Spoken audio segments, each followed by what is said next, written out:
Assalamualaikum dan salam sejahtera kepada penonton-penonton Biztalk. Saya Rodi Ismail, merupakan pengasas kepada Perusahaan Aiskrim Malaysia dan merupakan pegawai eksekutif strategik RBI Marketing Sdn Bhd.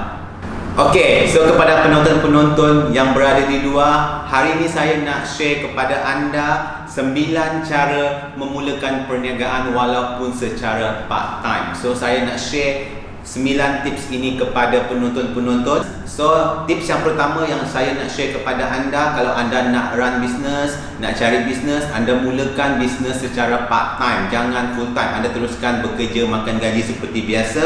So anda boleh run business anda di waktu malam selepas waktu kerja, ataupun di hujung minggu, ataupun di waktu cuti sekolah, tak ada masalah. Tetapi tips yang pertama yang saya nak sarankan kepada anda, buat bisnes secara part time terlebih dahulu dan mulakan dengan modal yang sangat-sangat rendah. So jangan berani nak mulakan modal secara yang orang cakap dah besar ataupun puluh-puluh ribu. So risiko dia pun agak tinggi. Okey, itu tips yang pertama kepada mereka yang nak ceburkan diri di dalam bidang perniagaan. So yang kedua saya nak ceritakan kepada anda, kalau boleh jangan sewa premis ataupun kedai terus. Okey, so anda mulakan bisnes anda ni di rumah, lebih berbaloi. Sebab apa? Sebab sekarang ramai usahawan-usahawan dah bermula run perniagaan ni secara online, daripada rumah, tak perlu nak sewa premis. Sebab kalau nak sewa premis ataupun kedai ni, kos dia memang berlipat kali ganda. So anda pun tak berani ataupun anda pun tak ada pengalaman nak start bisnes. So ini agak berisiko untuk anda. So saranan saya untuk usahawan-usahawan yang nak starting bisnes, anda boleh mulakan daripada rumah. Okey, itu tips yang kedua. Okey, so untuk tips yang ketiga saya nak share kepada anda, kalau anda nak start buat bisnes, anda ikut apa yang anda suka buat ataupun ikut berdasarkan kemahiran anda. So kalau contohnya anda suka menjahit, so anda boleh mulakan bisnes menjahit baju ke, baju raya, baju kurung, baju budak-budak dan sebagainya. Bermula daripada rumah saja secara part time, tak ada masalah. Daripada situ nanti anda akan belajar macam mana nak handle customer, macam mana nak deal dengan supplier, macam mana nak tetapkan harga kos dan sebagainya. Okey, itu tips yang ketiga yang sangat-sangat penting untuk usahawan-usahawan baru.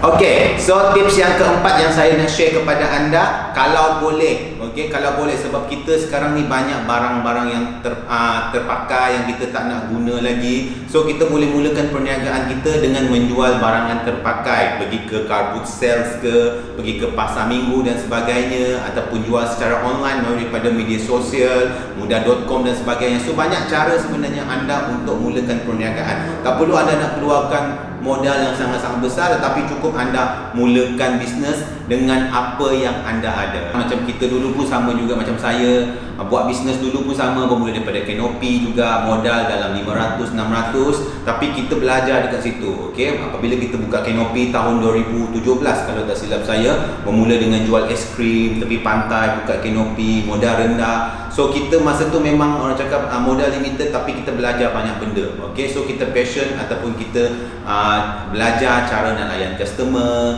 belajar macam mana nak deal dengan supplier. So ini adalah pengalaman sebenar saya bermula daripada zero, daripada kanopi sampai saya dah ada beberapa cawangan sehingga kini. So tips ini sangat berguna kepada usahawan-usahawan ataupun bakal-bakal usahawan yang nak menceburkan diri dalam bidang perniagaan. Ini nasihat saya. Okey, so untuk tips yang kelima adalah anda boleh jadi ejen ataupun dropship kepada jenama-jenama brand yang besar, okey, kepada bisnes yang besar, contohnya wangian, contohnya kepada kosmetik, makanan dan sebagainya yang tengah viral sekarang kan. So anda sebagai usahawan-usahawan yang baru nak berjinak, yang tengah tonton video ini, so anda boleh mulakan dengan menjual barangan secara dropship ataupun agent. So anda boleh kenalkan produk tersebut kepada kawan-kawan anda, saudara mara, adik-beradik, dan secara tak langsung anda pun dah mulakan perniagaan. Sebab apa? Di situ anda belajar skill, cara nak closing orang, cara nak follow up orang, cara nak promote orang. So bagi saya tips yang kelima ini sangat-sangat membantu anda untuk meminimumkan risiko ataupun kerugian di dalam perniagaan kalau anda nak berjinak-jinak dalam bidang perniagaan.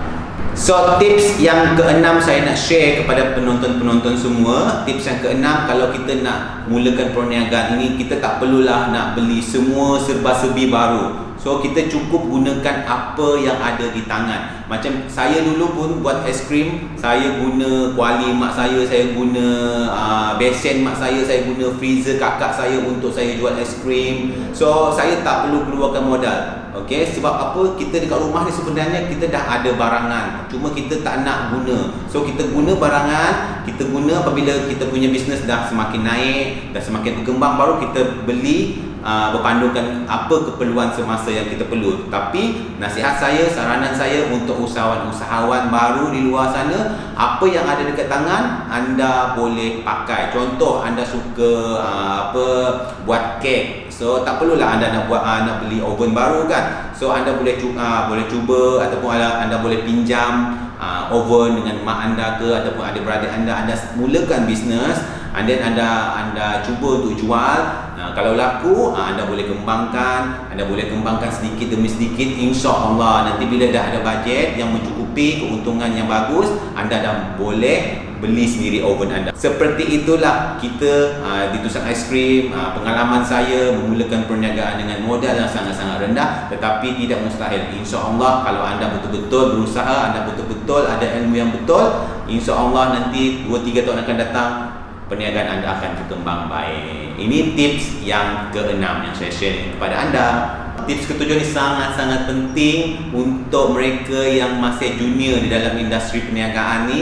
Tolong berjimat, urus kewangan anda dengan baik. So kalau bulan ni anda untung 10,000, anda tak boleh habiskan 10,000 tu terus. Anda kena pandai asingkan di mana modal perbelanjaan, di mana keuntungan anda, di mana gaji anda dan sebagainya. So ini tips yang sangat simple, tetapi masih ramai lagi usahawan-usahawan baru yang tak boleh nak kontrol diorang punya nafsu, nak berbelanja, nak spend suka hati, duit bisnes dan sebagainya. So kalau anda spend suka hati buat duit bisnes, kemungkinan nanti bisnes anda tak akan dapat bertahan. Sebab apa? Anda tak ada duit untuk rolling balik. So tips yang ketujuh sangat-sangat penting untuk usahawan-usahawan baru. Sila berjimat ataupun urus kewangan anda dengan betul. Okey, so pengalaman saya sebelum ini nak uruskan kewangan ini, tuan-tuan dan puan-puan, abang-abang, adik-adik, kakak semua, kita uruskan kewangan ni, kita tak kacau duit bisnes. So setiap bulan saya kena fight bersama dengan tim saya untuk ambil gaji. So daripada gaji tu kita belanja peribadi kita tak campur bisnes. So kalau kita ada untung 10,000, so kita ambil 2,000 saja. 8,000 kita simpan dekat bisnes punya account, kita rolling untuk beli stok. Daripada situ biarkan jadi daripada 8,000 jadi ke 10,000, 10,000 jadi ke 20,000 dan seterusnya untuk berkembang. So ini tips saya untuk anda semua. Macam mana saya mulakan perniagaan dahulu daripada modal yang rendah, macam mana saya nak kawal saya punya kewangan dan sebagainya, dan macam mana saya nak buat keuntungan setiap bulan secara konsisten. So tips saya yang ketujuh, sila berjimat. Okey, tips yang ke-8 ini kita bakal masuk ke bulan Ramadan Al-Mubarak. So kepada usahawan-usahawan baru, saya sarankan kepada anda, kalau anda masih belum confident, anda masih belum lagi orang cakap bersedia sangat nak menceburkan diri dalam bidang perniagaan, tetapi nak juga tapi rasa macam takut-takut, was-was kan, sekejap nak, sekejap tak, sekejap nak, anda boleh mulakan perniagaan anda dekat Bazar Ramadan. So anda boleh buka Bazar Ramadan anda selama sebulan. Dekat situlah anda belajar banyak benda daripada time management, disiplin anda, pengurusan kewangan dan sebagainya. So tips saya kepada usahawan-usahawan baru, jangan lupa kalau Bazar Ramadan dah buka, anda kena booking satu lot, anda berniaga dekat situ, anda belajar betul-betul ilmu perniagaan untuk usahawan-usahawan baru. Modal pun sikit je, risiko pun kurang. Okey, untuk tips yang ke-9 pula, okey, kalau anda punya perniagaan dah start berkembang, anda dah boleh urus kewangan dengan baik, anda dah ada orang cakap customer sedia ada, anda punya perniagaan ni dah semakin rancak kan. So saya sarankan kepada anda, jangan berniaga tak daftar company. So anda kena daftar company di Suruhanjaya Syarikat Malaysia SSM, Kalau untuk enterprise murah saja, kurang daripada RM100 modal, boleh renew setiap tahun. Sebab apa? Kalau kita nak komitmen betul-betul, kita kena daftar perniagaan kita supaya kita boleh berniaga secara senang hati dan boleh kembangkan perniagaan kita tahun demi tahun. So, itu sahaja tips saya untuk usahawan-usahawan baru.